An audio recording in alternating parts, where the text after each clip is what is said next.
Hello everyone and welcome to a new tutorial. Today I want to show you how to unblock somebody on TikTok.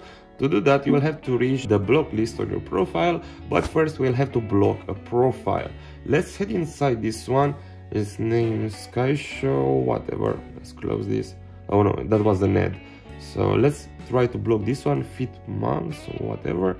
Press on this arrow, then block and block again, and right now the account is blocked. How can we reach the block list which you have on our accounts, everyone on their accounts? Reach your profile first in order to reach that list. Now let's hit the three lines from the upper right side of the screen. Let me try to focus the screen again, and let's go inside settings and privacy again, and scroll down until you see blocked accounts is the one from the bottom.